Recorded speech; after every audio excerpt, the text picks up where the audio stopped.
Practical के बारे में बता देती हूँ। प्रैक्टिकल आने वाले प्रैक्टिकल क्या होगा, कैसे होगा। सबसे पहली बात तो मेरे अकॉर्डिंग मैं खुद आईपी में पढ़ा रही हूँ, जो भी तुम्हारा एक्सटर्नल आता है ना, वो कभी भी मार्क्स लगा के नहीं जाता। ये लगा लो 95%, मैं 100% तो नहीं कहूँगी, एक दो टीचर्स होते हैं कि हाँ हम ही लगा के जाएंगे मार्क्स। 95% चांस है कि तुम्हारा जो एक्सटर्नल आएगा वो तुम्हारे मार्क्स लगा के नहीं जाता। ठीक है। दूसरी चीज, अब वो मार्क्स एक्सटर्नल टीचर नहीं लगाता तो कौन लगाएगा? Internal teacher, right. तो इंटरनल टीचर के तो तुम्हारे उनके माइंड में जो भी तुम्हारा इम्प्रेशन होगा उसी के ही बेसिस पे तुम्हारे मार्क्स लगे, पहली चीज। दूसरी चीज, इंटरनल टीचर जो तुम्हारा टीचर उस टाइम कैसे जाता है, सेशनल के मार्क्स के। मैक्सिमम टीचर्स ऐसे करते हैं कि सेशनल के मार्क्स के। और अगर कि कोई टीचर प्रॉपर फाइल मतलब इसी के ही अकॉर्डिंग लगाता है तो तुम्हारी फाइल देखी जाती है, तुम्हारा वाइवा देखा जाता है और तुम्हारा रिटर्न देखा, राइट। फर्स्ट ईयर के स्टूडेंट आइडिया नहीं होगा, फाइल तुम्हारी सबकी कंप्लीट होती है तो फाइल लगभग सबके सेम मार्क्स लगते हैं। जैसे अगर 10 फाइल है तो 9 या 8 सब ऐसे ही लगेंगे। जिसने बिल्कुल एग्जैक्टली टाइम पे शेड्यूल करके दे दी होगी तो 10 आउट ऑफ 10 लग जाएंगे। प्लस जो मेन जो फोकस होता है वो होता है वाइवा पे। कोशिश करना अपना वाइवा अच्छे से अच्छा दे के आना, ठीक है। क्योंकि एक्सटर्नल भी जो मार्क्स लगाएगा वो ना तो फाइल के बेसिस पे लगाएगा, फाइल तो एकदम से साइड में वो कर देते हैं। रिटर्न भी वो बहुत ही कम देखते हैं, क्योंकि रिटर्न में एक एक शीट बच्चे की देखना फिर उसके बेसिस पे मार्क्स लगाना वो एक टीचर के लिए थोड़ा सा एक्टिव हो जाता है, तो रिटर्न पे भी इतना फोकस नहीं होता। अगर internal teacher external teacher marks लगा रहा है तो वो किसके बेसिस पे लगाता है? वाइवा के। तो सबसे मेन अपना फोकस करना वाइवा पे। बात आती है रिटर्न की। रिटर्न के लिए तुम 4 एक्सपेरिमेंट पढ़ जाना। जैसे तुम्हारे 10 एक्सपेरिमेंट हैं तो 10 में से 4 पढ़ जाना। और वो ये नॉर्मली केवीएल केसीएल थ्योरम्स के थ्योरम की सारी स्टेटमेंट एग्जैक्टली याद कर जाना जो बुक में है सहदेव में या नोट्स में, वहीं से ही तुम्हारा सारा आएगा। मतलब कुछ नहीं आता तो अपने आप से बना के लिख देना, या फिर लैब असिस्टेंट को रिक्वेस्ट बोल के कह देना कि प्लीज़ हमारा एक्सपेरिमेंट चेंज कर दो अगर वो नहीं आता, ठीक है। दूसरी चीज़, बच्चों को डाउट होता है कि हमें परफॉर्म करवाया जाएगा या नहीं करवाया जाएगा, तो वो कुछ कॉलेजेस या टीचर एक्सटर्नल पे डिपेंड करता है कि वो कहता है कि परफॉर्म करना है या नहीं करना। वैसे परफॉर्म करवाते हैं बट वो इतना ज़्यादा कंसिडर नहीं करते, क्योंकि वो भी रिटर्न में ही आ जाता है, ठीक है। Now next most important, viva. Viva के लिए तुम्हें क्या करना है?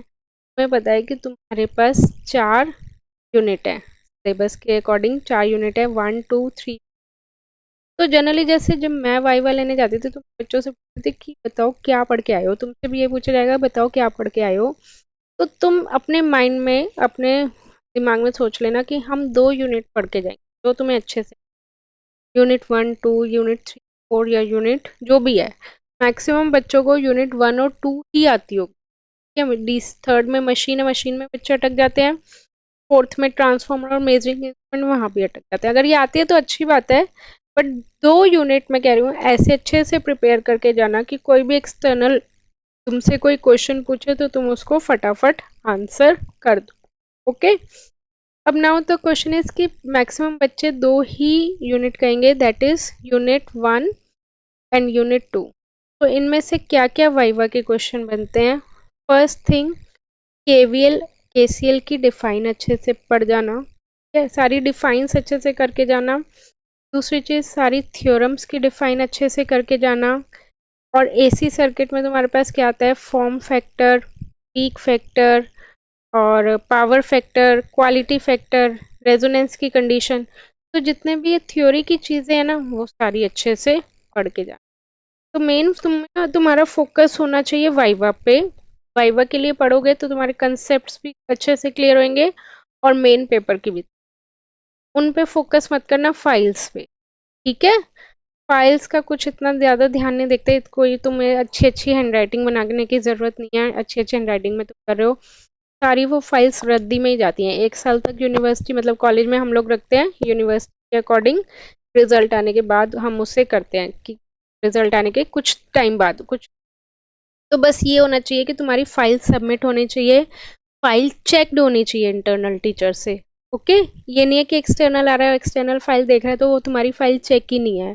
फाइल सबसे पहले चेक होनी चाहिए इंटरनल टीचर से और कंप्लीट होनी चाहिए।